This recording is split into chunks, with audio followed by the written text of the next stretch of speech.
I've been learning Polish for 2 years now, and I'm still struggling a lot when it comes to understanding completely everything. So, for example, reading or understanding clearly or just speaking. So I'm still very much in progress, but there is a few mistakes that I could have easily avoided that would have saved me so much time, and I would have come to be much better at Polish right now. The first of all is on how you learn vocabularies, how you learn words, etc., etc. And my biggest mistake was to rely too much on flashcards, which are not bad inherently, but relying too much on them is not working at all. I tried to do that for other languages before, and it still doesn't work. Meaning that if you try to learn words in isolation by brute force, it will not work.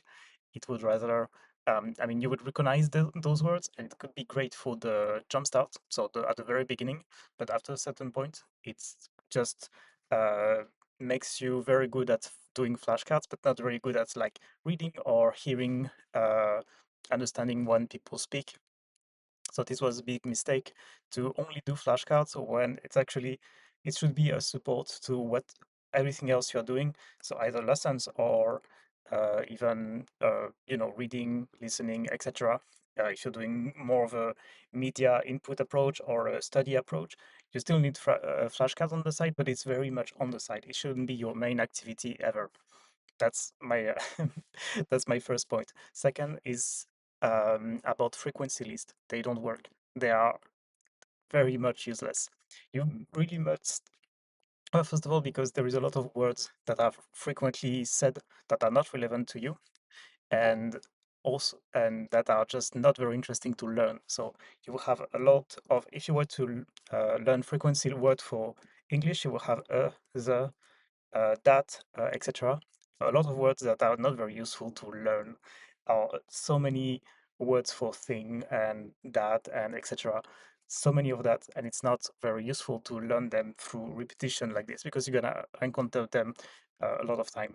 And plus, especially like the one I got, but frequency list I bought were built on subtitle data, so they are meant to, in the idea is to use open subtitles and have frequency made on them, which might, in ideally, they will match spoken speech better because it's like it's not written books or newspaper etc, but it doesn't work because there, there is a lot of movies about soldier and helicopter etc, so you end up seeing those words very much more often than you should have, instead of something you actually use.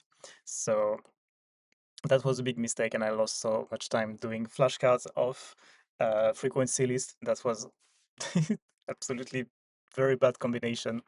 For that, I would say I think those two are my worst worst kind of a mistake I did.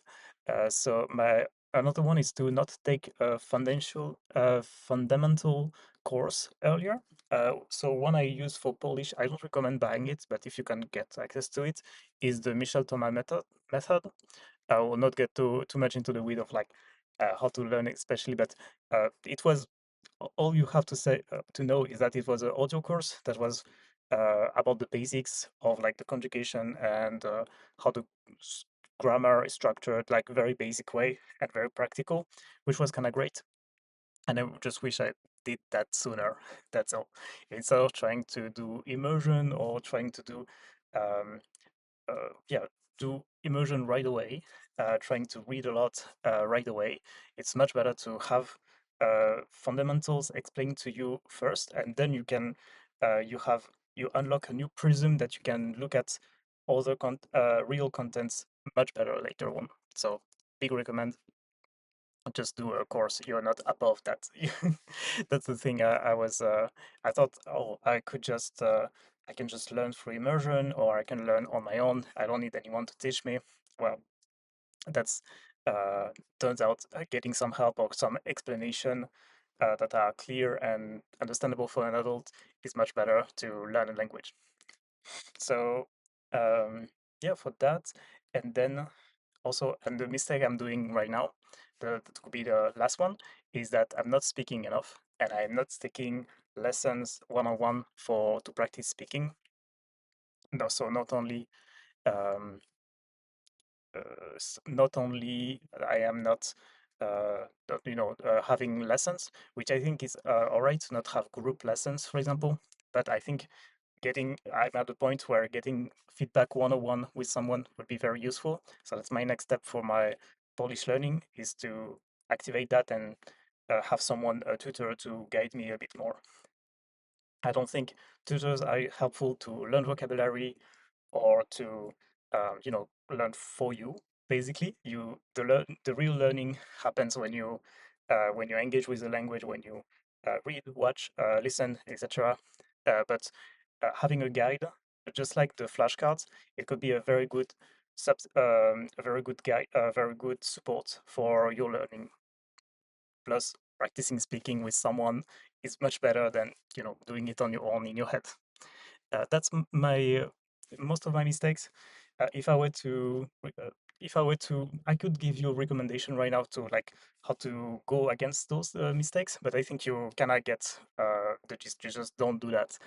So, for example, you use flashcard as a support, not as the main thing. It's not how you learn languages. It's not memory game. For some things, for example, if you were to learn Japanese for kanji, for example, I believe that memorizing is very good for that. But for vocabulary, maybe not, maybe not so much. Or at least it's just a support for your actual reading. Um, so for the vocabulary, get the vocabulary that you actually need or you encounter, the thing you want to strengthen in your head, or like from the thing you actually consume, and not just frequencies that are built from movies and stuff like that. I think that's roughly it for this video. Thank you for listening, and I will see you next time.